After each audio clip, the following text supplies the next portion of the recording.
सानेहा गुल प्लाजा में DC south के मुताबिक 55 से 60 अफराद जाँ बहक जबकि 86 लापता हैं। तफ्तीशी टीम वाक़े की तमाम पहलुओं से तहकीकात कर रही है। रात गए कुछ देर के लिए सर्च ऑपरेशन मलबे तले मुमकिन लाशों के लिए जारी रहा। इसी हवाले से बात करेंगे। सौलत जाफरी हमारे साथ मौजूद हैं। सौलत, बताइएगा इस वक्त ताज़ा तरीन अपडेट क्या है? आज बिल्कुल रात से अब तक की अगर बात करें तो आज गुल प्लाज़ा सानिया को 6 रोज़ में जो है वो दाखिल हो गया है। और रात से अगर अब तक की बात करें तो ये रेस्क्यू ऑपरेशन जो है वो इंतहाई ताख़ीर का शिकार रहा है। हैवी मशीनरी जो है वो जिस तरीके से मेरे कब में दिख रही होगी वो इसी तरीके से जो है वो खड़ी रही है। और मुख्तलिफ़ मकामात पर जो है वो हमने देखा है कि वक्फे वक्फे से रेस्क्यू 1112 की जो सर्चिंग टीम है मुआयना करती रही है। इसके साथ साथ SBCA की टीम भी जो है वो यहाँ पर मुआयना करती रही है। DC साउथ की जानिब से जो है वो अब से कुछ देर कबल गुफ्तगू की गई थी जिसमें उनकी जानिब से बताया गया है कि 31 अफराद की लाशें जो है वो यहाँ से बरामद की हैं जो कि मुकम्मल लाशें हैं। जबकि कई अफराद के ऐसे इंसानी आज़ा मिले हैं जिससे इस बात की शनाख्त हुई है कि वो भी जो है वो जाँ बहक हो चुके हैं। और टोटल जाँ बहक अफराद की तादाद DC साउथ की जानिब से क्लेम की जा रही है वो 55 से 60 के करीब है।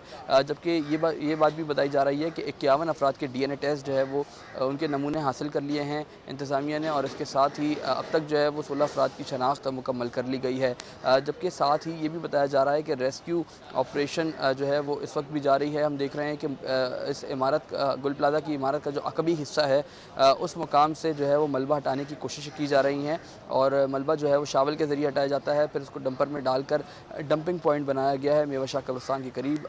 उस मुकाम पर जो है वो उस तमाम तर मलबे को जो है वो अनलोड किया जाता है। इसके साथ ही ये भी देख रहे हैं कि जो रेस्क्यू ऑपरेशन है, जब DC साउथ से इस बात का सवाल किया गया तो रेस्क्यू ऑपरेशन क्यों ताख़ीर का शिकार है, तो उनकी जानिब से ये बात बताई गई है कि इंतहाई महारत के साथ जो है वो मलबे को हटाने की कोशिश की जा रही है। क्योंकि अब जिस तरीके से लाशें मिलना शुरू हुई हैं कि इंसानी आज़ा जो मिल रहे हैं अंदर से, तो उसकी वजह से जो है वो इस ऑपरेशन में ताख़ीर हो रही है। क्योंकि इंतहाई महारत के साथ जो है मलबे को हटाया जा रहा है और कोशिश ये की जा रही है कि सेफली मलबे को हटाएँ ताकि अंदर मौजूद अफराद को जो है वो आसानी से निकाला जा सके।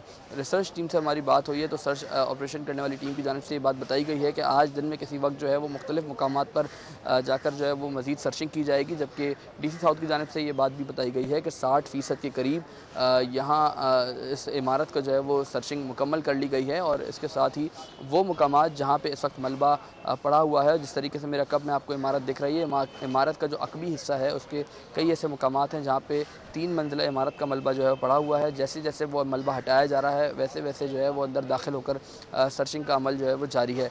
गुज़िश्ता रात से अब तक कोई लाश जो है वो जारी है। सानिया गुल प्लाजा में DC साउथ के मुताबिक 55 से 60 अफराद जाँ बहक जबकि 86 लापता हो गए हैं। सौलत जाफरी साथ मौजूद थे। आपका शुक्रिया।